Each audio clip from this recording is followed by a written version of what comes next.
Number 5. Heavy Metal, Gerold Potterton, 1981. It was so very tempting to name the prior entry Wizards as a 14-year-old geek's ultimate gift of a quest, adventure tale, but then one would be wasting the kind of comment that is solely responsible for formatting any kind of defense or justification surrounding the existence of Gerold Potterton's Heavy Metal. The sheer level of accuracy and perfection in Heavy Metal as a piece of fan service and sci-fi inspired softcore pornography left me unable to name it anything less than fantastic. Heavy Metal is not to be appreciated as a coherent, standard narrative. Instead, rather, imagine a series of your recurring school daydreams have been captured and are being displayed on a reel. Heavy Metal, were it not set in a multitude of utopias and dystopias alike, would be a fully authentic document in the study of the modern male adolescent mind. Number 4.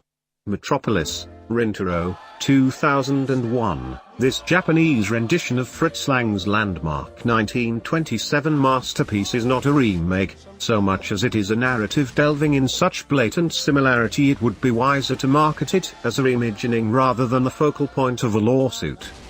It does feel like a remake, of course. That is, we would recommend it, highly, to the uninitiated, particularly those not well versed in anime productions, by referring to it as Metropolis remade by Miyazaki. That reference is used slightly begrudgingly, as neither source is where this film can cite its origin. Rintaro's Metropolis is based not on the German expressionist grandeur of the same name, but instead on a 1949 manga inspired by Lang's classic Osamu Tezuka, the Japanese equivalent to Walt Disney. As for the name-dropping of craftsman, using Miyazaki to describe the style of Rintaro wouldn't be inaccurate, but still insulting, considering the career of Rintaro has extended back from 1958, when he worked under Tezuka himself on feature films at the age of 17. Rintaro has had more than enough time to establish a style, distinction, and handbook of traits to call his own, although with Metropolis in particular, he held a desire to communicate Tezuka's spirit. Although one who is familiar with the Lang film might believe this version has nothing new to offer, there is much special, notable, unique memorable content to celebrate in Rintaro's film. His version is a film more focused on a straight-up adventure narrative, which is chock full of events, happenings, and tonal shifts, than looking for a means with which thematic content might be delivered. The 2001 edition of the story contains a divide between human and mechanical detectives, familial drama, scores of bright, vivid color, and a heavy showcase of fantastical machinery, technology and zany, possibly impractical, gadgets. One of the most fulfilling, satisfying and grand sci-fi narratives to ever grace the silver screen is an apt description of Rintaro's work, one unique to it in opposition to the other, which primarily prides itself on sound, vision and technical proficiency in regard to its aesthetic endurance, on top of major historical significance.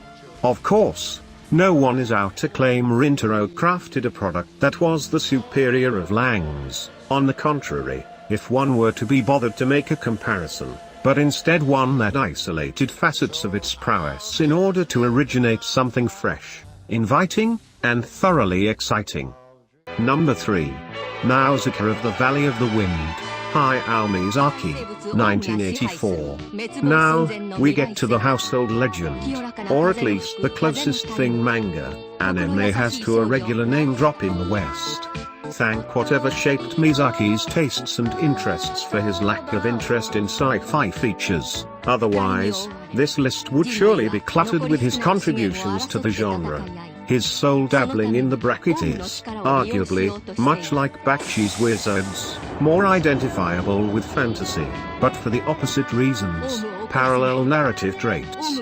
Nausicaa of the Valley of the Wind takes place in a distinctly sci-fi post-apocalyptic wasteland, featuring a people mastering new technology in an attempt to survive the toxic jungle that has seen fit to choke the industrial world into a primitive clutter of kingdoms and tribes with mixed, often selfish, intentions for survival and perseverance.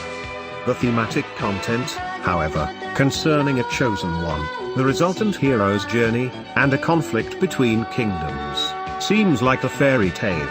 This is contrary to Wizards, which employed a fantasy setting and backdrop to tackle sci-fi thematic content. It is easy to accuse many a chosen one sci-fi or fantasy narrative of taking its substance from either The Lord of the Rings or Star Wars, but notable stylistic influence within Nausicaa is drawn from Frank Herbert's Dune universe, namely the storyline's focus on gargantuan worms whose mood solely decides the living conditions of the nearby populace, and the protagonist riding them near the tale's conclusion. For 1984, this picture's animation is breathtaking. The oldest animated film whose existence as a showcase of excellent artwork one could believe or claim originated within the 21st century is, possibly, this, Miyazaki's second feature film. Even more impressive, despite an entire catalogue and visual splendor amongst Hayao's resume, Nausicaa still stands as one of the most eye-catching and appealing of all his crafts. Number 2. Fantastic Planet, Rene, 1973. This surreal, psychedelic, unforgettable possible masterpiece was intended as an unclear allegory toward the Soviet occupation of Czechoslovakia. Of course, cultured drug users found another reason behind its value and artistic merit. Further still, cinephiles were heavily drawn to this animated oddity, this boldly unique picture that boasted one of the most colorful, innovative celebrations of imagination ever committed to any kind of celluloid or moving picture. What the likes of James Cameron attempted to achieve with Avatar, the absolute immersion and discovery of alien worlds and cultures, had already been masterfully accomplished within the bizarre beauty that encompasses Fantastic Planet. And who can ignore the soundtrack by Alan Goraga, a mix of synthesized psychedelic rock, funk instrumentation, a passionate flutist, and electronic ambient harmony. Number 1. Akira, Katsuhiro Otomo, 1988. The most apparent, enduring title of sci-fi animation, although in terms of mainstream recognition, WALL-E would no doubt dwarf it, remains the Western world's first major foray into Japanese animated films, and anime in general, making Akira one of the most pivotal recent gateways in the history of film culture. How many movies truly have it all? For one interested in two of any of the following: sci-fi, animation, youth drama, amateur existential musings, pseudo-philosophy, groovy gadgets and weapons, music of unclear genre or labeling, and hardcore violence, Akira is essentially the longest, most satisfying wet dream in mortal grasp, and if you thought that comparison was unnecessarily or excessively vulgar and crude, try this film's closing 20 minutes on for size. We all know the story, we've heard it mocked 1,000 times.